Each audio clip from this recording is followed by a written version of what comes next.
আজি নৱম শ্ৰেণীৰ এটি নতুন পাঠ অধ্যয়ন কৰিম। পাঠটি হৈছে পঞ্চমঃ পাঠঃ নীতি শ্লোকাঃ সুভাষিতানি চ, অৰ্থাৎ নীতি শ্লোকাঃ। শ্লোক মানে আমি গম পাইছোঁ যিটো সংস্কৃতৰ আমাৰ যিটো পদ্য বিভিন্ন ছন্দত ৰচিত হয় সেয়া হৈছে শ্লোক।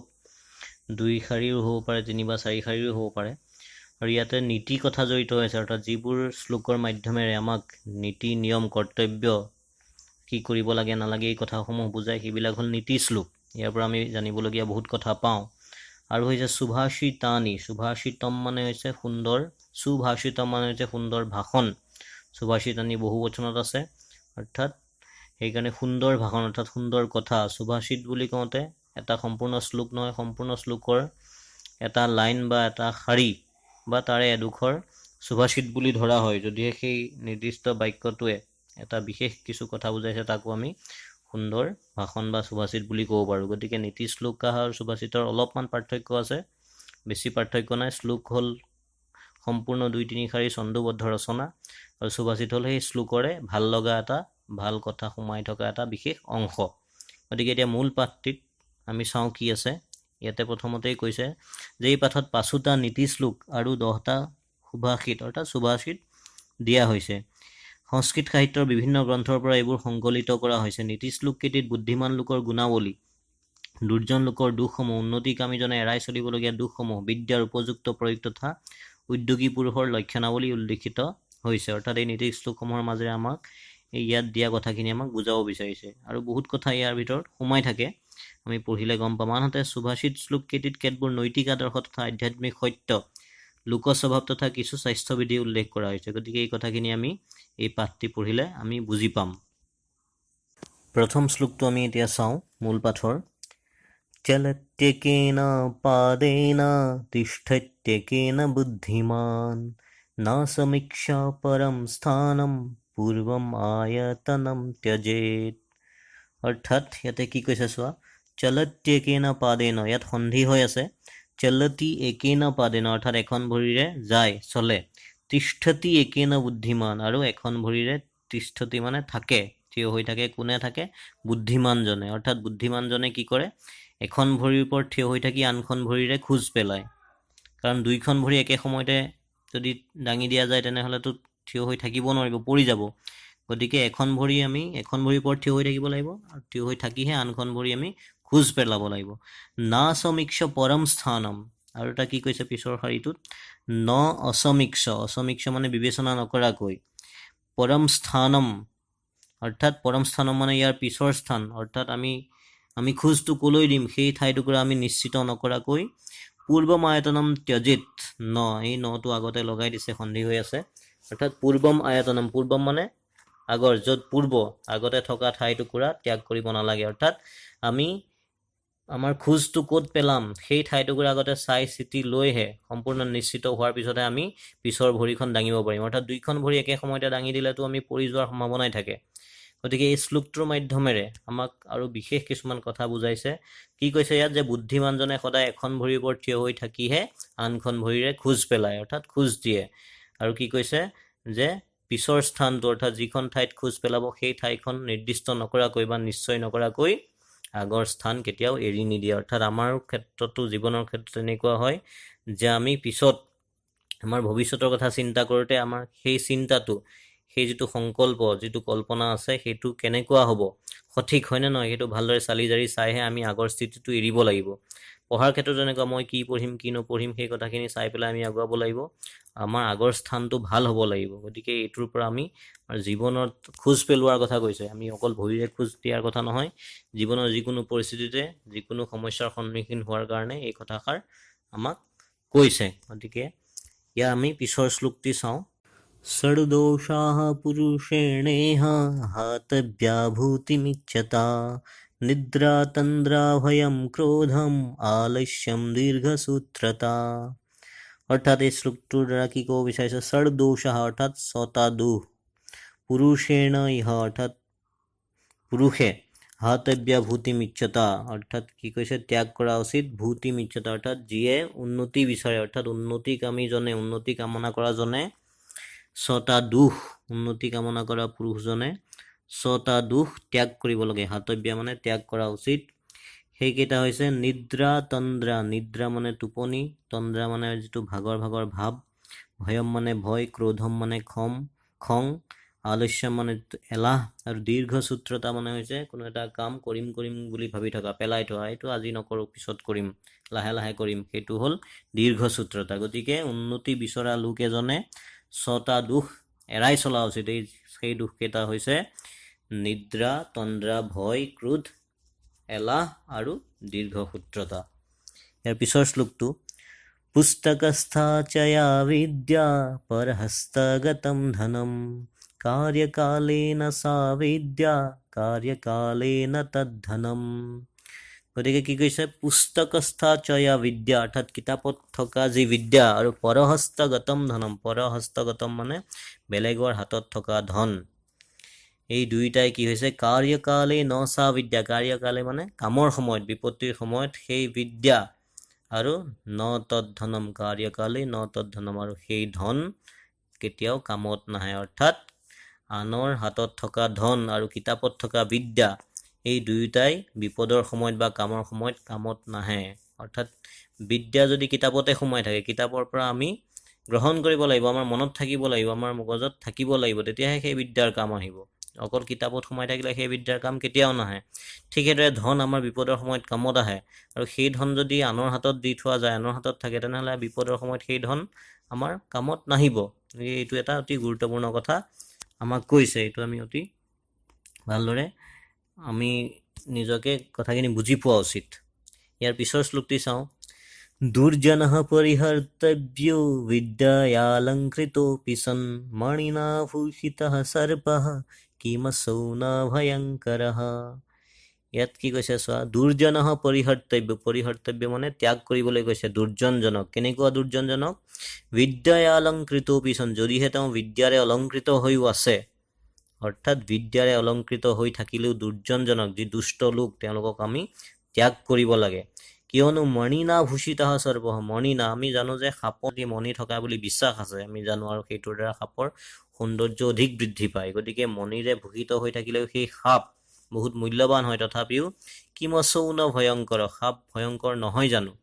গতিকে যিদৰে মণিৰে বিভূষিত হৈ থকা সাপো সদায় ভয়ংকৰ, অৰ্থাৎ সাপৰ বিষ সদায় থাকেই, তাৰ লগত মণিয়ে থাকক বা যিয়ে নাথাকক, ঠিক সেইদৰে দুৰ্জন লোকো যিমানেই বিদ্যাৰে অলংকৃত নহওক, দুৰ্জন সদায় দুৰ্জনেই। গতিকে তেনেকুৱা লোকক আমি ত্যাগ কৰিব লাগে। গতিকে মণিৰে বিভূষিত হৈ থকা সৰ্প যেনেদৰে সদায় ভয়ংকৰ, ঠিক সেইদৰে বিদ্যাৰে অলংকৃত হৈ থকা দুৰ্জন লোকো ভয়ংকৰ, আৰু তেনেকুৱা লোকক আমি সদায় ত্যাগ কৰিব লাগে। উদ্যোগীনম পুৰুষ সিংহম উপেতি লক্ষ্মী দৈবেন দেয়মিতি কা পুৰুষা বদন্তি দৈবম নিহত্য কুৰু পৌৰুষম আত্মশক্ত্যা যত্নে কৃতে যদি ন সিদ্ধ্যতি কো অত্ৰ দোষঃ। অৰ্থাৎ এই শ্লোকটিত কি কৈছে? উদ্যোগীনম পুৰুষ সিংহম উপৈতি লক্ষ্মী, ইয়াত সন্ধি হৈ আছে কেইবাটা শব্দ, মই সন্ধিকেইটা তলত তোমালোকক দি দিছোঁ লিখি, চাই ল'ব পাৰিবা, তেতিয়া উচ্চাৰণ কৰোঁতে সহজ হ'ব। উদ্যোগী অৰ্থাৎ যিসকলে উদ্যোগ কৰে, কষ্ট কৰে, চেষ্টা কৰে, তেনেকুৱা পুৰুষ সিংহ, তেনেকুৱা সিংহ পুৰুষৰ ওচৰতেই কোন থাকে? লক্ষ্মী, অৰ্থাৎ লক্ষ্মীয়ে বাস কৰে। দৈবেন দেয়ম ইতি, দৈবেন অৰ্থাৎ দেৱতাৰ দ্বাৰা দিয়া হ'ব, দেয়ম ইতি এই বুলি কোনে কয়? কা পুৰুষা বদন্তি, কা পুৰুষসকলে কয়। অৰ্থাৎ উদ্যোগী পুৰুষসকলৰ হাততেই, অৰ্থাৎ উদ্যোগী পুৰুষসকলৰ কাষতেই লক্ষ্মীয়ে বাস কৰে। দেৱতাই দিব বুলি, অৰ্থাৎ ভাগ্যই দিব বুলি, বিধাতাই দিব বুলি কা পুৰুষসকলেহে কয়। কিয়নো দৈবম নিহত্য কুৰু পৌৰুষম আত্মশক্ত্যা, অৰ্থাৎ দৈবম নিহত্য, বিধাতা বা ভাগ্যৰ কথা চিন্তা নকৰি কি কৰিবলৈ কৈছে? পৌৰুষম আত্মশক্ত্যা, নিজৰ পুৰুষত্বৰে, আত্মশক্তিৰে নিজৰ কাম কৰিবলৈ কৈছে। যত্নে কৃতে যদি ন সিদ্ধ্যতি, আৰু যত্ন কৰাৰ ফলতো যদি সিদ্ধি লাভ নহয়, তেনেহ'লে তাত কো অত্ৰ দোষঃ, তাত কোনো দোষ নাথাকে। অৰ্থাৎ কি কৈছে যে ভাগ্যৰ দ্বাৰা হ'ব বুলি কা পুৰুষসকলেহে কয়, আৰু উদ্যোগী পুৰুষসকলৰ ওচৰতে সদায় লক্ষ্মীয়ে বাস কৰে।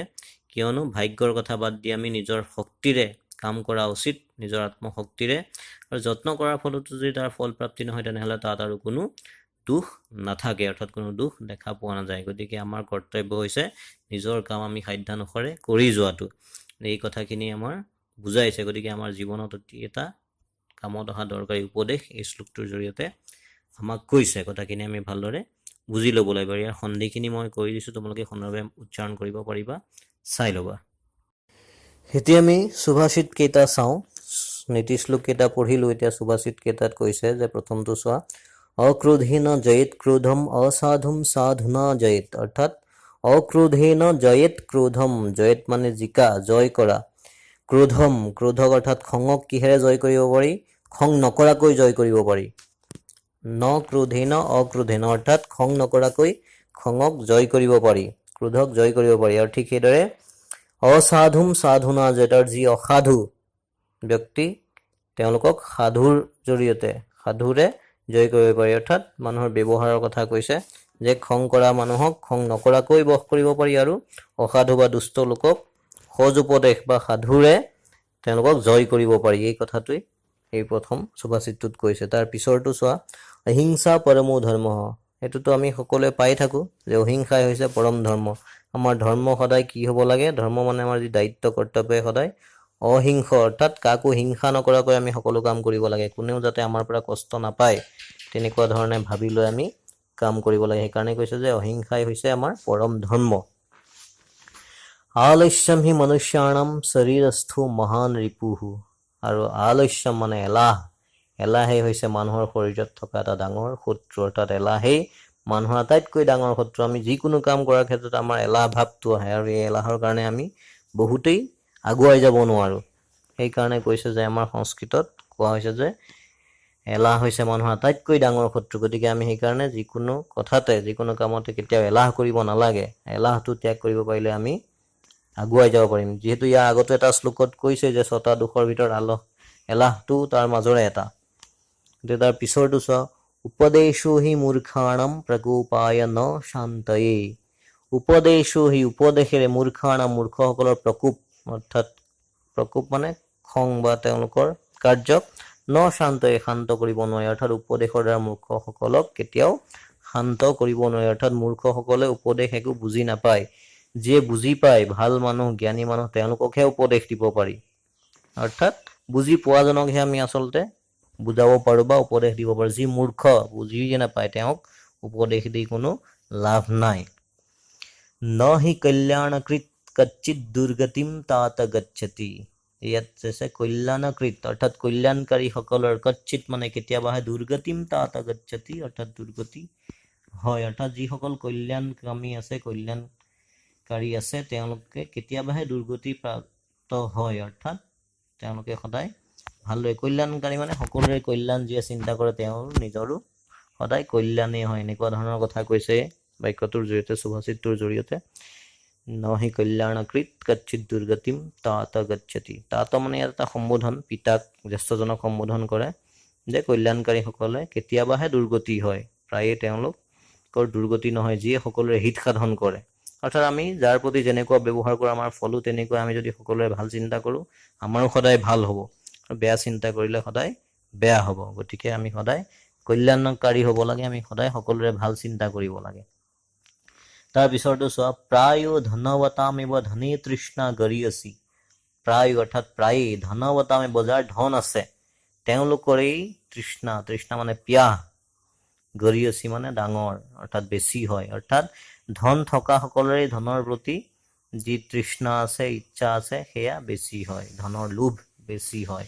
অৰ্থাৎ যাৰ হাতত ধন আছেই তেওঁলোকৰে আৰু বেছি কৰিব বিচাৰে, অৰ্থাৎ তেওঁলোকৰে ধনৰ প্ৰতি লোভ বেছি হয়। এইটো আমি সদায় দেখি অহা কথা, আমি দেখোঁ বা বুজি পাওঁ। গতিকে এইটো এটা উপদেশ দিছে আমাক। তাৰপিছতো চোৱা, লংঘনম পৰম ঔষধম, লংঘনম মানে আমি যে যিটো ব্ৰত উপবাসে থকা, লঘোণ বুলি বুজোৱা যায়, এইটো আচলতে আমি কৰিব লাগে। ব্ৰত উপবাস আমি মাজে সময়ে পালন কৰিব লাগে। এইটো হৈছে এটা পৰম ঔষধ, পৰম ঔষধম বুলি কৈছে। তাত আমাৰ শৰীৰটো সদায় ব্যস্ত হৈ থাকে, আমাৰ শৰীৰৰ যিবিলাক ভিতৰৰ যন্ত্ৰ পাতি, অংগ আছে, সেইসমূহ সদায় তেওঁলোক সেইবোৰ কাম কৰি থাকে, কোনোটো যন্ত্ৰ পাতি ৰেষ্ট নলয়। গতিকে আমি যদি খোৱা বোৱা এদিন ব্ৰত পালন কৰোঁ, তেনেহ'লে আমাৰ শৰীৰটোৱে এক প্ৰকাৰৰ যিটো আৰাম পায়। গতিকে এইটো এটা আমাৰ পুৰণি কালৰ পৰা চলি আহিছে ব্ৰত উপবাস আদি। গতিকে লংঘনম, এই ব্ৰত উপবাস হৈছে এটা পৰম ঔষধ। শৰীৰম আদ্যম খলু ধৰ্ম সাধনম, আৰু ইয়াত কৈছে যে শৰীৰম আদ্যম, আদ্যম মানে মূল, প্ৰথম আদি, আমাৰ আদিয়ে হৈছে শৰীৰ, মূল হৈছে শৰীৰ, খলু মানে ইয়াত এটা এইটো অব্যয় নিশ্চয় বুজোৱা যায়। ধৰ্ম সাধনম অৰ্থাৎ প্ৰথমতে আমি শৰীৰটোৰ কথা চিন্তা কৰিব লাগিব, তাৰপিছতহে আমাৰ ধৰ্ম সাধনা। গতিকে এই কথাখিনি কৈছে ইয়াত। গতিকে আমি শৰীৰটো যদি ঠিক থাকে তেতিয়াহে আমি ধৰ্ম সাধনা কৰিব পাৰিম। যদি আমাৰ শৰীৰটোৱে ঠিক নহয় তেনেহ'লে আমি ধৰ্ম সাধনা কেনেকৈ কৰিম? গতিকে এই কথা কৈছে। তাৰপিছৰটো চোৱা, সত্যমেৱ জয়তে নানৃতম। আমি সত্যমেৱ জয়তে এই কথাটো আমি প্ৰায় পাওঁ, কিন্তু তাৰপিছত আৰু এটা কথা লগাই দিছে ইয়াত, অৰ্থাৎ মূল হেৰিটো সত্যমেৱ জয়তে, অৰ্থাৎ সত্যৰেই সদায় জয় হয়, নানৃতম অসত্যৰ নহয়।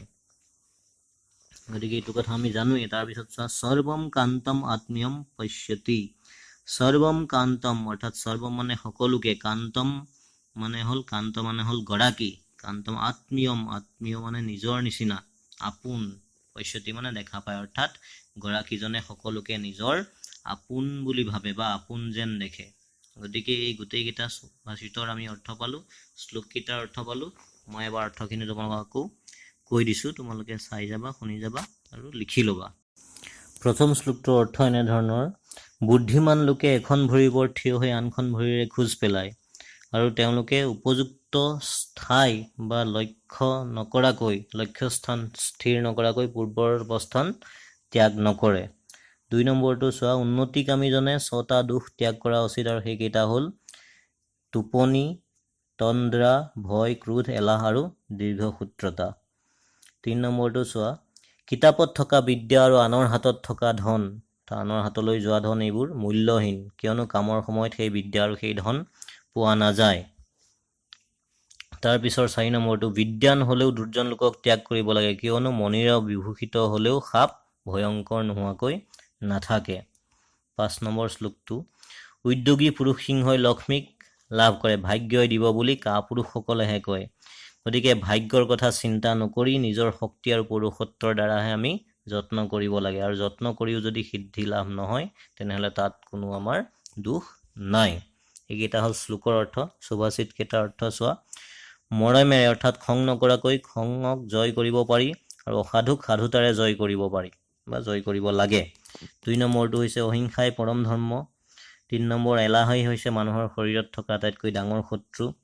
উপদেশে মূৰ্খসকলক কি কৰে? ক্ৰোধিতহে কৰে, শান্ত কৰিব নোৱাৰে। 5 নম্বৰটো, কল্যাণকামীসকলৰ কাৎচিতহে দুৰ্গতি হয়। তাৰপিছত 6 নম্বৰটো চোৱা, ধন থকা সকলোৰে সাধাৰণতে ধনৰ প্ৰতি লোভ বেছি, আৰু উপবাস হৈছে, ব্ৰত হৈছে এক উৎকৃষ্ট ঔষধ। আৰু 8 নম্বৰটো চোৱা, শৰীৰৰ ৰক্ষাহে আমাৰ প্ৰথম কৰ্তব্য, তাৰপিছতহে ধৰ্ম সাধনা।